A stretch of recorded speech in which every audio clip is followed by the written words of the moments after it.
शहजाद, आपकी तरफ आएंगे। बताइएगा किस तरह से इस मामले का हल निकाला जा सकता है, क्योंकि अगर आप बैनुल अक़वामी बरादरी को भी इंगेज करेंगे, वो आपको डायलॉग का ही कहेंगे, मुज़ाकरात का ही कहेंगे, सिफारती हल निकालने का कहेंगे। लेकिन एक तरफ यह है कि भारत अपनी जारियत जारी रखे हुए हर कुछ अरसे बाद कोई ना कोई ऐसा एडवेंचर कर देता है। पाकिस्तान जवाब दे, फिर भी जाहिर है एस्केलेशन की तरफ बात जाती है। मुहतात रहे, डी एस्केलेट करने की कोशिश करे तो उसको पाकिस्तान की कमजोरी समझ लिया ना जाए। तो ऐसे में क्या हल निकल सकता है? तारा, देखें, इस पूरे मामले को आइसोलेशन में नहीं लिया जा सकता। इसमें कोई शक नहीं है, पाकिस्तान का एक माजी रहा है और वो कोई अच्छा नहीं है, उसको हम डिफेंड नहीं कर सकते। लेकिन जो लास्ट 2 अटैक्स हैं, पुलवामा का और पहलगाम का, उस तरह के इंसिडेंट्स हो और उसके बाद बगैर किसी सबूत के अगर पाकिस्तान पे अटैक इसलिए किया जाए कि इंडिया को पॉलिटिकल फेस सेविंग चाहिए या माजी में कुछ ऐसे नॉन स्टेट एक्टर्स ने या सपोर्टेड एक्टर्स ने कोई कार्रवाई की है, तो वो तो कहीं से जस्टिफाइड नहीं है।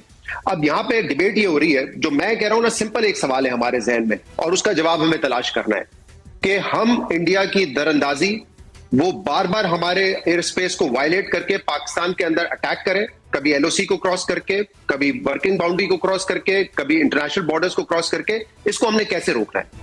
क्या ये आप डिप्लोमेटिक एफर्ट्स के जरिए रोक सकते हैं? रोक सकते होते तो शायद ये अटैक ही ना होता। रोक सकते होते तो शायद कनाडा में जाके वो अटैक ना करते। तो मॉरल जस्टिफिकेशन पाकिस्तान तो हमेशा तलाश करता रहा है, लेकिन इंडिया क्यों नहीं कर रहा है ये? अब मैं 100% इस बात के हक में हूं कि एस्केलेशन नहीं होनी चाहिए, लेकिन अब सवाल ये रहता है, 100% इस बात के हक में हूं कि एस्केलेशन नहीं होनी चाहिए, एस्केलेशन नहीं होनी चाहिए। लेकिन अब सवाल ये रहता है कि क्या अगर हम किसी किस्म की कार्रवाई इंडिया में जाके करते हैं तो उसको आप ऑफेंसिव अटैक कहेंगे या आप उसको डिटरेंस और डिफेंसिव एक एक्ट कहेंगे? आई थिंक ये डिबेट है इसमें। इसका जवाब वैसे रीमा दे चुकी हैं। जी, मैं अपना जवाब दे दूं सारा। उन्होंने उनका अपना पॉइंट ऑफ व्यू है, मेरा अपना पॉइंट ऑफ व्यू है।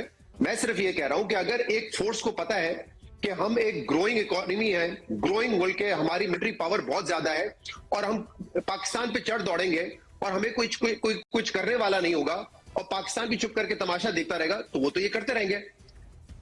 अगर, और यही स्ट्रैटेजी है ना दोवल की, मैं सपोर्ट नहीं करता उस स्ट्रैटेजी को, लेकिन अब सवाल हमारे लिए है कि व्हाट शुड वी डू। वो कहते हैं ऑफेंसिव डिफेंस है कि अगर किसी भी नॉन स्टेट एक्टर ने कुछ किया तो हम सर्जिकल स्ट्राइक कर देंगे। मैं तो ये कह रहा हूं कि उन्होंने हमारा पानी रोका, उन्होंने नीलम झेलम को अटैक किया, उन्होंने हमारे सिविलियंस को मारा, वो बात करने को तैयार नहीं है। What should we do? International community अगर हमारी बात नहीं सुनती या कम से कम इतनी बात नहीं सुनती कि वो इंडिया पे दबाव डाले